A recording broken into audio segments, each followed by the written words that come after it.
This is the plaintiff, Nikita Gordon.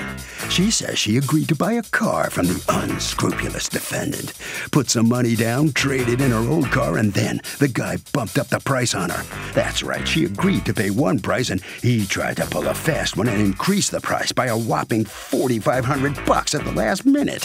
She's not a stupid person. She refuses to be ripped off and is suing for the return of the $3,000 she's now owed. This is the defendant, Earl. He says the plaintiff lied to him about her income, stating she made $3,500 per month. And when he checked into it, she really only made $200 a week. So the finance charges and insurance charges were too much for her to afford. He's not returning this woman's money because she didn't tell him the truth. He prepped the car, put plates on it, and she wasted his time. He's accused of upping the price at the last minute. All parties, please raise your right hand. Welcome back to the People's Court. Next case in the docket. The plaintiff agreed to buy a car from the defendant, put money down in the car, sold her own car, and then he upped the price by $4,500. But the defendant says she lied about her credit, so the finance charges kicked in. It's the case of up your price. Okay, Ms. Gordon, you are suing Discount Auto Exchange, represented here by the owner, Earl? Yes. All right, for $3,000 that you want returned to you, $2,000 that you put down as a deposit, and $1,000 for pain and suffering. What happened here? You go on April 11th, you go over there to purchase a 2007 Nissan Murano, correct? Yes, I did. And you enter into negotiations with him, and do you sign anything? Yes, I signed a bill of sale. Okay, can I see what you signed? Yes.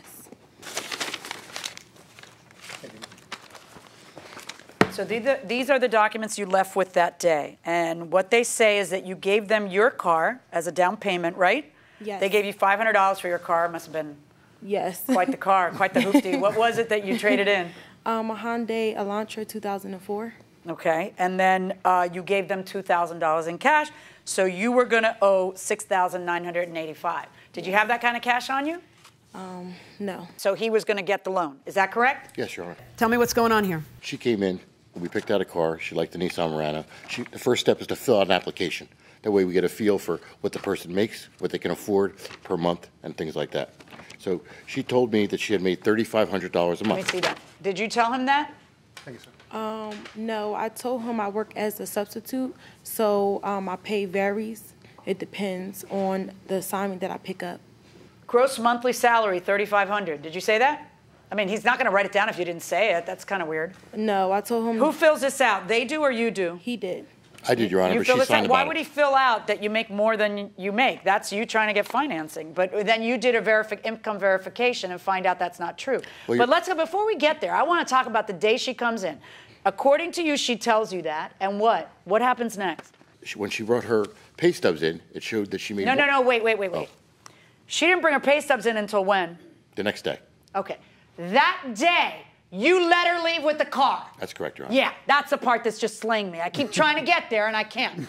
You let the lady leave with the car before you've sold her the car because you haven't finished anything. So why did you let her leave? Because she hasn't, you know, the only thing that she has signed is I'm going to buy the car for that money. But it's got to be financed and she's got to sign the finance paper. That's correct, Your Honor. Everything has to go through. So why did you let her leave with the car when it was so precipitous? So what do you think about somebody who gives the buyer a car before the financing gets approved? That's idiotic. I mean, how do you know if they're not going to, like, run with the car, you know? Yeah, you're just asking for trouble by doing that. Well, it's insane. It is. Okay, we're going to go inside the courtroom. In order to get the deal approved at late at night, during the day between 9 and 5, the companies usually do the work right then. But this was after 6 o'clock. I got an idea. Just don't give her the car until the next day then. Well, perhaps I should have done that, Your Honor. Right, but why didn't you? Well, because we want to spot a car. We want to make a deal. Want to make business. Suppose You're that desperate to make a deal that you let her walk off with the car? Your Honor, suppose she goes somewhere else for the $2,000 and her $3,500 a month paycheck and buys the car somewhere else. But comes to find out. Okay, so the next day she brings you the pay stubs or sends them to you? She sent them to me. How did she send them? I guess it was email. Okay, and then you get the pay stubs, and what do the pay stubs show? The pay stubs finds out that she is not a teacher, but she is a teacher's aide that makes less than $1,000 a month. So right then. That's it? Right. I said, you have to bring the car back. Right. And what does she say? She says, no, I'm not bringing the car back. Oh, Okay? did you tell her you were going to report it stolen? Yes, I did. Okay. And then you call the police, and then what happened? And then she decided to stave me off by not bringing the car back, all right? For how long? Till I had told her that I would. I'm sorry, I don't understand if that's happening in the same phone call or if there's multiple phone calls. There's multiple phone calls. Okay, and As a then, matter of fact, called her 4 times when she was hiding around the corner from the car lot, not wanting to bring the car back. Until I Okay. told her that I was going to report it stolen. how did you know that she was doing that? Because she told me. She told me she was right around the corner. Okay. Well, then that's not hiding if she told you. Well, no, you're Okay. right. So you tell her, I'm reporting it stolen, so you better bring it back. Right. And then she brings it back. And that's brings it back. the same day that we're talking about, right? It's the next day, Your Honor. Yeah, the next day after you gave her a car without knowing the finance. How do you think I'm going to let you keep $2,000 because you were in such a hurry to get this deal done that you didn't do it correctly? Well, Your Honor, after I deliver the car, I have a list of things that happen after that. There's documentary fees. There's sales tax that has to be paid. Yeah, there's only temporary that's tax. on a sale. You didn't make a sale. I did make a sale on it. Nah, She you signed didn't. it. Nah, She you signed didn't. it. Nah, She signed you the order. didn't. That's a sale. I see that, and it says it's going to be financed. So the second part of that contract is the financing that you had obliged yourself to get her. And when she got she didn't get the financing, so you didn't make a sale. You know that, and I know that. Did he ever yell at you and tell you, why are you telling me you make $3,500 when you make $1,000? No, we really didn't get there. He actually was trying to. Sweetheart, how are you going to buy a car like this, finance a car like this, if you make $1,000 a month? Are you out of your mind?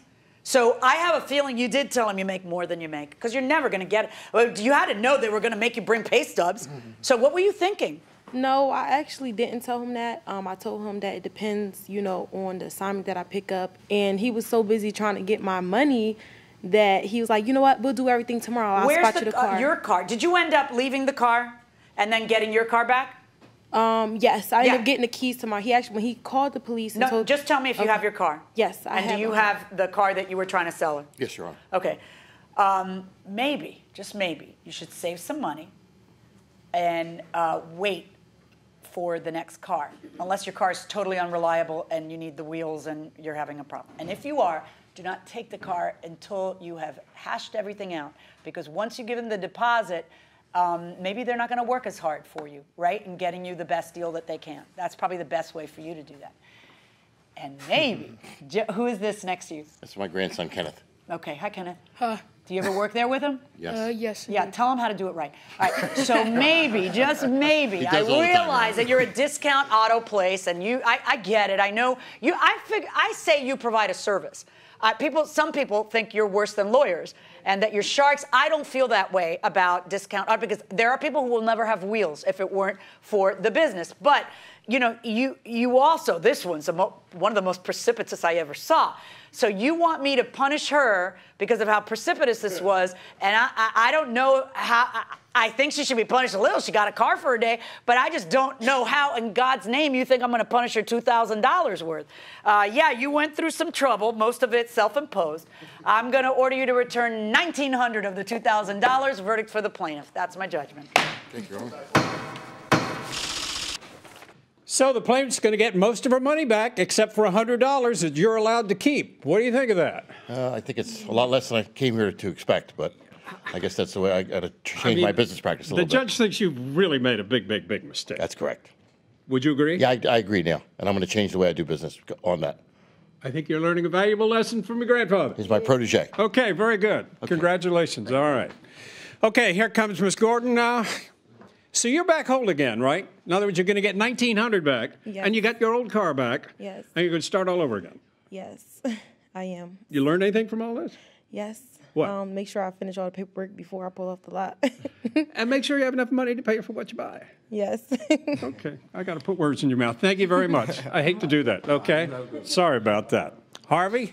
I mean, this was insane to give somebody the car before the financing gets approved. And the key to all of this is leverage, that you need to make sure that you have the leverage over the other person before a deal is complete. And you don't give them the horse, or in this case, the car. It's just crazy.